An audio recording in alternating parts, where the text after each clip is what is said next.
Okay, welcome back to the Her Hoop Stats podcast. We are coming at you. It's actually Saturday morning at 12:44. 1:44. My computer's in simple time. Oh, that's right. 1:44 a.m. Eastern and local time on Saturday morning. There's this immediate reaction podcast right after what I think was a great night of women's basketball. So cheers, everybody. We're gonna chat about it for a few minutes. Cheers to ball, Aaron. Exactly. Definitely seemed like a great night of hoops.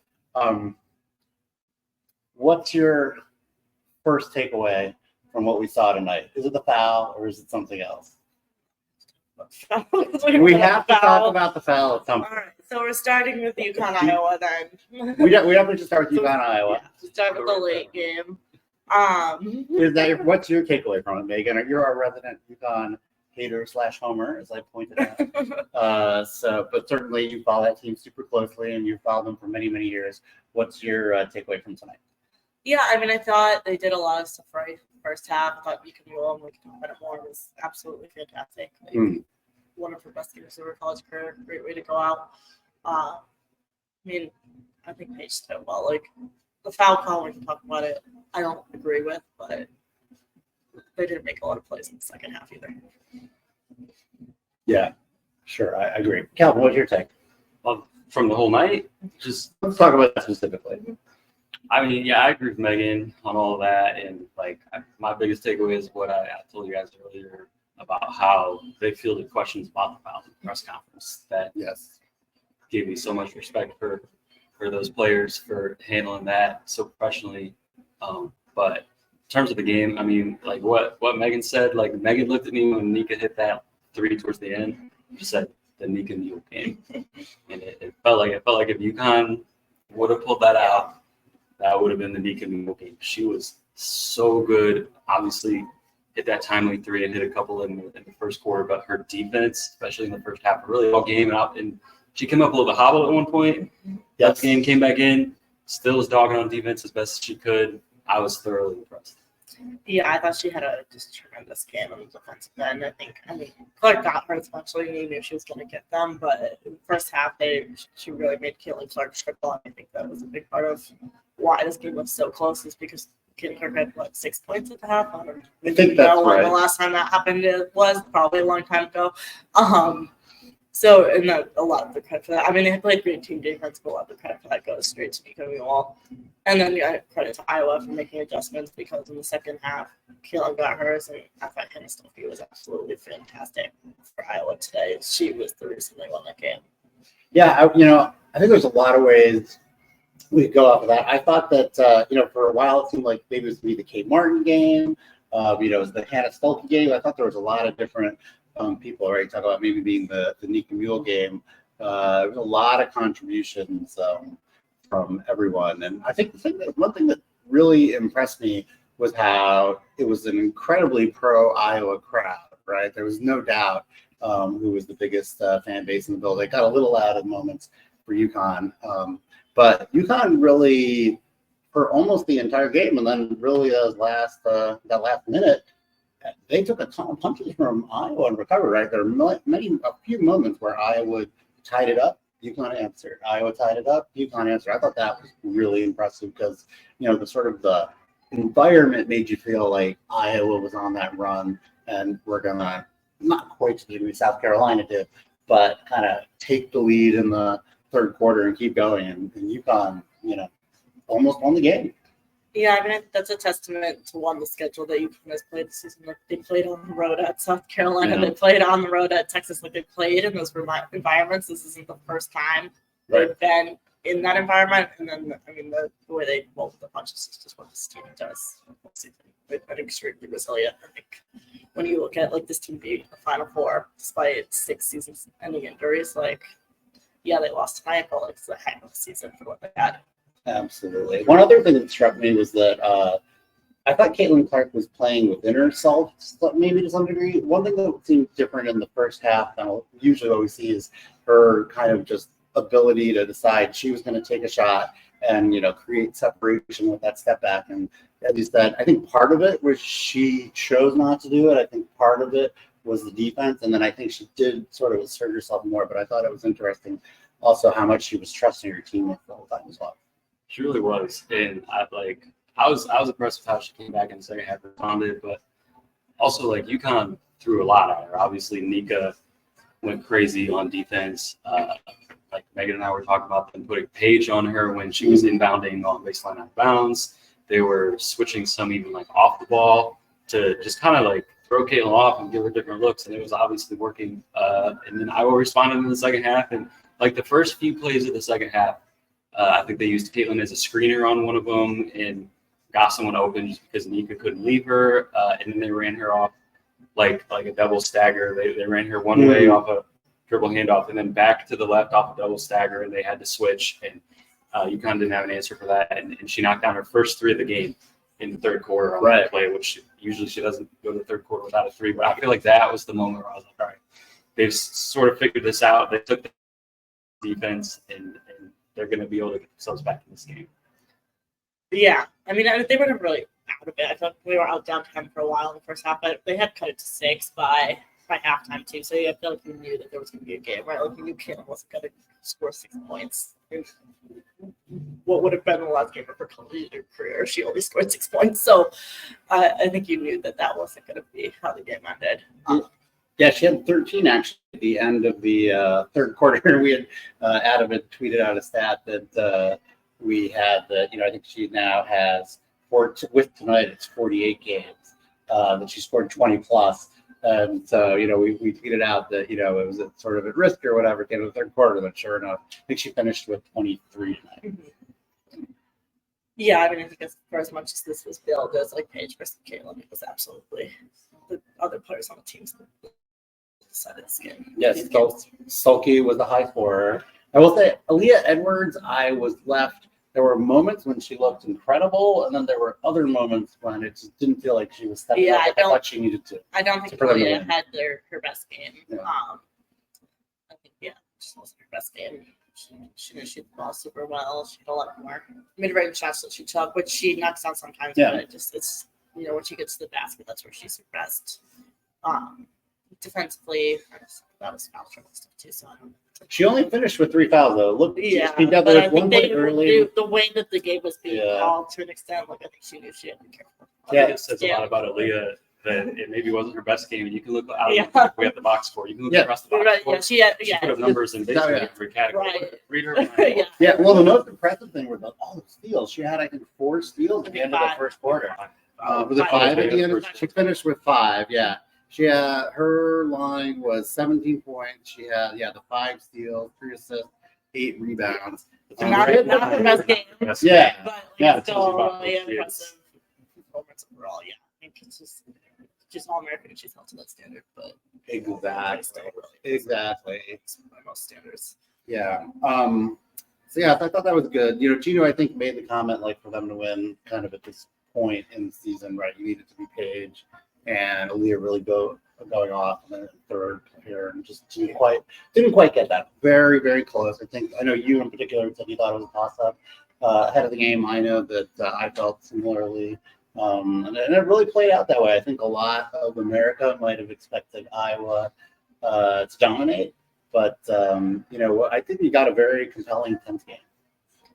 Yeah, I agree. I think it was a great game. I guess we have to talk about that. And unfortunately, I don't want to talk about it. Yeah, well, we have to talk about it. Everybody else is talking about it. So, Calvin, do you want to start with your opinion on that last call? I feel like we should walk through what happened. We just give opinions. Go for that then. Was it the Iowa had ball? I think up 30 seconds left or so in the game. There's like about a 9-second difference between the shot clock and the game clock. Caitlin drives in the lane, kicks it over to Stulky. I think it was KK Arnold that got him passing lane. I'm not sure who tipped it, honestly. Someone from UConn tipped it. They get, I don't know, their 20-something turnover they forced at the game. They forced a lot of turnovers.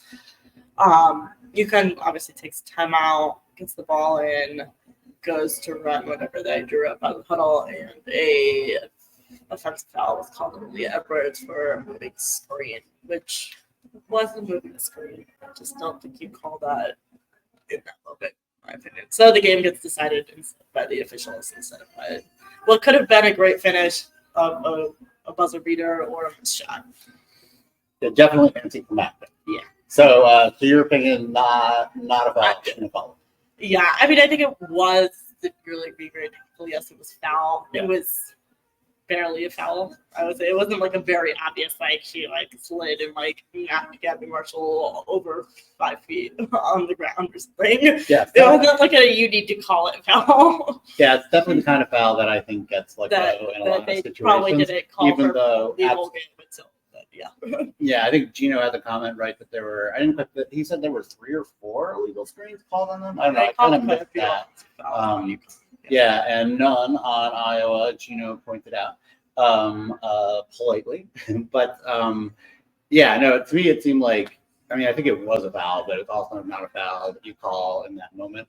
And that seemed to be a lot of people thinking that on Twitter as well. I saw a lot of people were commenting what a great sign it is. The terrible call is trending on Twitter about a women's basketball game. It'd be better if it had a great end game scenario trending on Twitter instead of talking about the officials. Maybe. What did you think about that call, Colin? I will say I'm always a proponent of if it's the correct call, make the call no matter what the time and score is. But I'm also, that being said, not actually convinced that was the correct call. If it's a very obvious offensive foul, then I think even if it's 5 seconds left in a 1-point game, you got to call the obvious offensive foul. But I don't think it was an obvious offensive foul in this case. So I agree. I would have liked to see it not be called. I would have liked to see the game be decided on that page 3 that it looked like she was going to get coming around that screen. Maybe I was thinking in the wrong spot, but it was not clear to me that she was going to have a great look. It wasn't like they called it while the ball was going to be a great look, but she was going to get a shot off. Yeah. And maybe it didn't go in, but I would have much rather watch a ball bounce off the rim to decide the game than to watch it. Yeah, certainly instead of off someone's butt. Yeah. Yeah. So okay. Yeah. Anyway, I'm in the minority on that, but I definitely watched the tape. I don't know if I'm going to rewatch this game tonight. 2 o'clock here. And that is young here. Yes. You're younger than me, as we've talked about, though. So I don't think I'll be necessarily doing that. Although it'll probably be easy to find that clip on Twitter. That's for sure. Cool. Anything else you want to say about UConn, Iowa? I guess just reiterating fantastic. I know everyone's going to talk about Kennedy, but I'm still getting fantastic. She really was. I think the last few games, look at her going toe-to-toe with the LSU front court, full All-Americans, WNBA players, and then in this game against Aaliyah Edwards, All-American WNBA player. I think Hannah Stokey has been coming on strong. Absolutely. Yeah. Lisa Bluter commented that in the press conference, right, that I guess she's a young sophomore. I don't have her exact birthday, but I think she's probably young for being a sophomore, and just talking about, how they really were trying to instill this kind of positive thinking, not negative thinking, in her mindset for kind of what she can accomplish. She finished tonight with 23 points and 3 rebounds as well, and just kind of in 37 and a half minutes. So she actually was the highest scorer for the game. Caitlin had 21. I thought she kept them in the game in the first half when Caitlin wasn't bringing anything offensively, at least in terms of scoring. Yeah. And the way that they were guarding Caitlin, selling out on her, they went to Hannah Stokey just on the elbow a few times and let her just go rip and get a bucket one-on-one, and she did. And that was huge for them being able to be within striking distance at halftime. Yeah, I think she's probably the only player that shot the ball well in the first half. Yeah, she's 9 for 12 for the game. Sorry to point that out. Yeah, I think we at one point she was 4 of 5, and the rest of the team was 7 for 24. Never goes well for the rest of the team. Yeah. Great point. So cool. Okay, so with that, the first game I think we can turn our attention to South Carolina and NC State. I will say, it was a pretty especially compelling game in the first half. I think closer than a lot of people expected. I think it was 32-31 South Carolina at halftime. What were your thoughts about that first half in particular for NC State and then the game as a whole? I thought Isaiah James came out and kind of did what she had done to an extent in some of these other games where she hit a couple big threes to keep them in it, and I thought they played well. their offense wasn't great even in that first half, but they played well defensively. They forced some turnovers. They just did some things to keep themselves in the game. Where you probably, if you were NC State, probably felt really good going into that halftime. Obviously, the final outcome did not end in their favor, but I think like they shot the ball poorly and still were right there in it at halftime, so they probably felt great at halftime. Yeah, what are your thoughts? Exactly. NC State didn't look phased by the moment. You know, they were the team probably. People talk about UConn not being expected to be here. I think NC State was probably the least expected to be here out of these 4 teams. It definitely the heaviest underdog out of these 4. And they looked like they didn't care for 20 minutes. And to me, though, the third quarter, South Carolina, like NC State went zone, and the fact that South Carolina carved up that zone in the third quarter the way they did, I don't know how many points they scored in the third quarter. Do you have it there? It was 29, which is the second most in a period since in the turn. I forget if it's in the Final Four or championship game. So in the in this kind of weekend, I forget if it's that or the whole NCAA tournament. You know what you can check? You can. Well, yeah. And so it was the second most, and then they held NC State to 6, was the second fewest. So not only was it pretty much the best offensive quarter since we switched to periods, but it was also the best defense, pretty much the best defense. Exactly. And to me, the story is we've talked about it all year about how South Carolina last year, the reason why they didn't win this exact game in the Final Four was because of their shooting. And in that third quarter against that zone, which may have worked last year, it lit it up. I don't know how many threes they had in that fourth quarter. 5 for 6. 5 for 9, I think, but still they made 5 threes. Yeah, they finished. They shot over 50% three. Yeah, they shot 8 for 19 for the game. So that's better than 40% for the game. Yeah, that's why this team's so tough. Yeah, it is. Yeah, they were definitely clicking on all cylinders, right? And the depth was, spectacular as always. Yeah, I think they had like 20 bench points. Maybe it was even more than that. I don't remember if that was at the end of the game or sometime in the fourth quarter that I looked at. I thought Ashton Watkins was obviously fantastic. 20-something rebounds. 20 rebounds. Yeah, it's just insane performance on the glass. I mean, South Carolina just demolished NC State on the glass in general, but yeah, it was fantastic. I believe it's the most that anyone. Jacob Mox pointed out. I believe of anyone. She came off the bench too. She didn't start. So she started the second half. So she finished with the most rebounds at Final Four or championship game off the bench in history. Well, the coolest thing is, according to the broadcast from their last game, 2 games ago, she didn't have a very good rebounding game, 3 or 4 maybe, in the Sweet 16. In the Elite 8, she didn't have 20, but she had a lot. Yeah. And the broadcast, I don't know if you guys were watching that game, said that in between the Sweet 16 and Elite 8 after that previous game, she told Dawn Staley, like, look, I didn't play my best. I'm going to come out and be more aggressive. I'm going to get after it on the boards. And she backed it up in the Elite 8. And today, she backed it up and then some. The last 80 minutes for her, she has absolutely been putting her money where her mouth is. Yeah. I mean, you probably are not surprised your 20 is your career high, but her previous career high was 15, so she broke it by 5. And if you think about, all of the dominant wins, even more dominant wins than this they've had against teams that are not of the caliber of NC State, to do it on the stage is amazing. Yeah, definitely. She was just great. I also like Raven Johnson just continues to impress me in this tournament, where she just chases the other team's point guard around the floor like relentlessly for the entire time that she's on the court. And again, she had a couple clutch threes, which I think we've seen from her in a lot of these games now, where she just hits threes, but at the right moment too. Yeah, not only that, she had 5 assists tonight and 0 turnovers. I thought that, to me, some of the, NC State had been shooting kind of a little bit much better than they had. Zia James in particular came in 16 for 28 at this point in the tournament, and then she got up to 18 for 30 at one point. I think she hit her first 2 or she 2 for 3.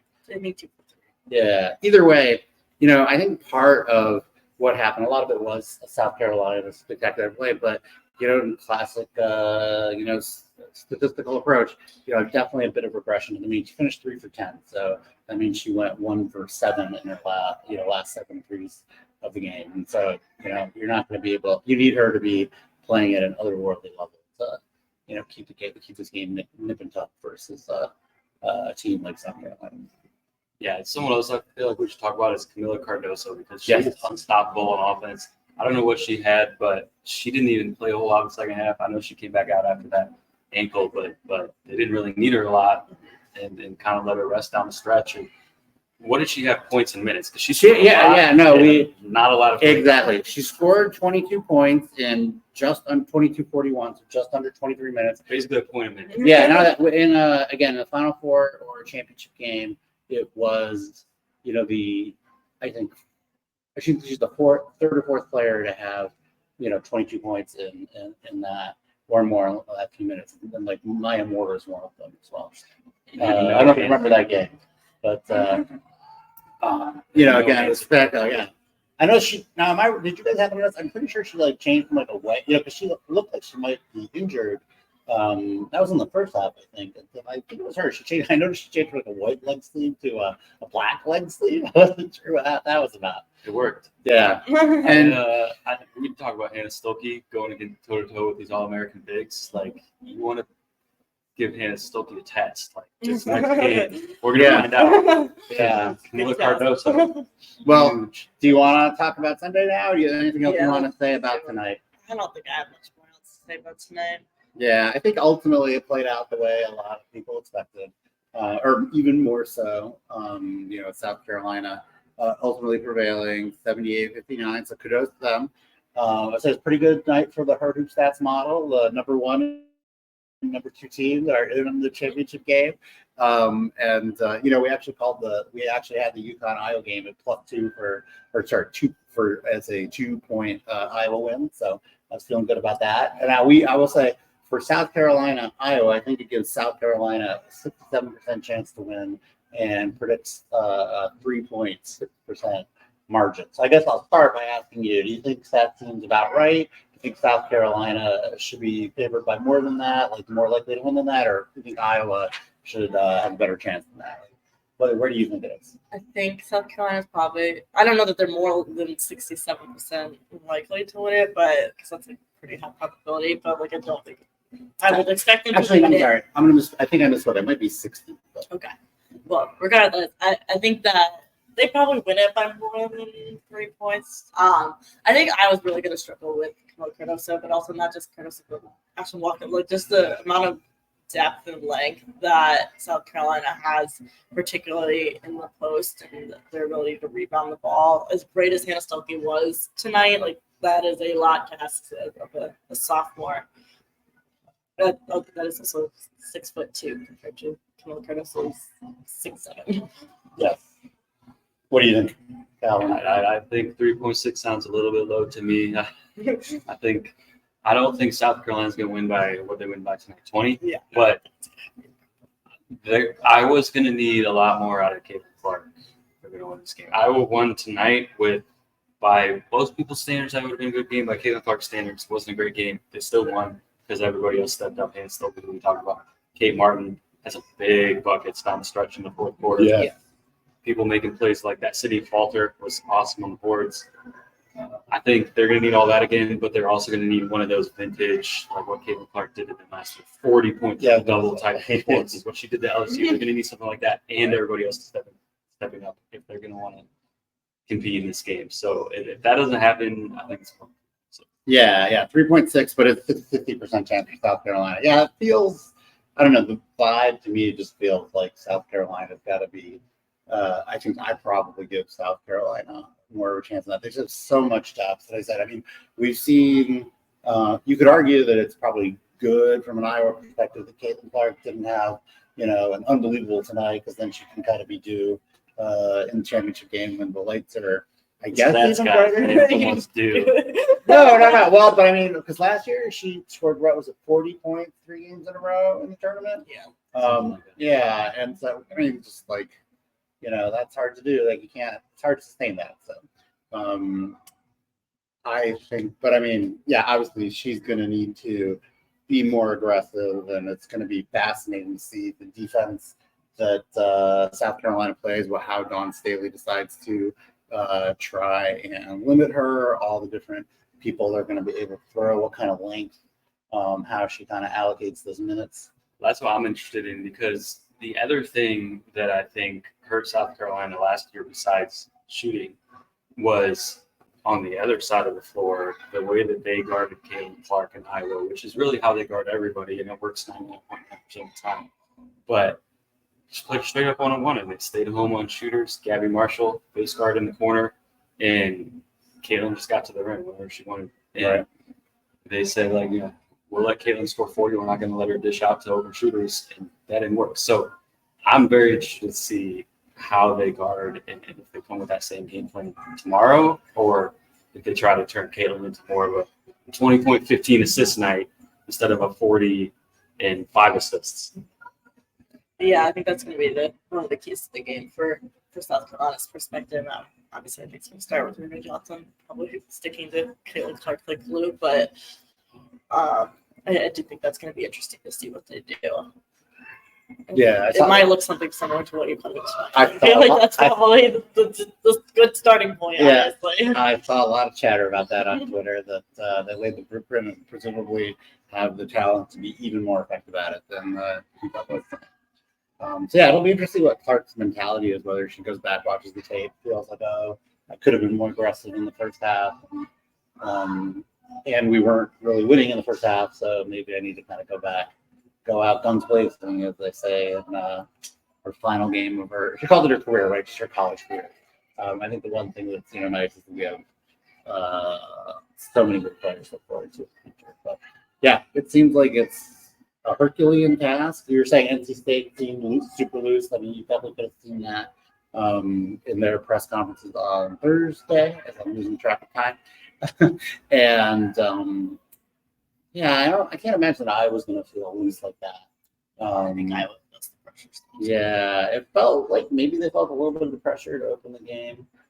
Maybe they'll feel a little less because South Carolina's favored this time. I think part of them starting the game is probably the pressure, but I also haven't seen a defense like what UConn played on them. Yeah, like LSU didn't bring that, and like they played that plays that intensive of defense. But wow. Yeah, so it'll be fascinating game. It's gonna be a great showcase. The ratings are going through the roof, and for those who think the game was rigged tonight, I am not among them. Certainly we got the game that I think America, some level, probably wanted on Sunday. Calvin, you're laughing there. What do you think? That's what Caitlin said in her press conference, that every game we play now is what everybody wants. We played LSU. Yeah, we played UConn. That's what everybody wanted. Now we play South Carolina. That's what everybody wants. Yeah, and South Carolina wanted this too, I'm sure. So it's going to be great on Sunday, and I can't wait to see it. I don't know. Any other deep thoughts before we sign off? Fresh out. Yeah, it's 2:12 a.m. I think it's good to call it. Okay, well, thanks so much. Again, cheers for this. Calvin, I see you haven't had too much, but cheers to a great night.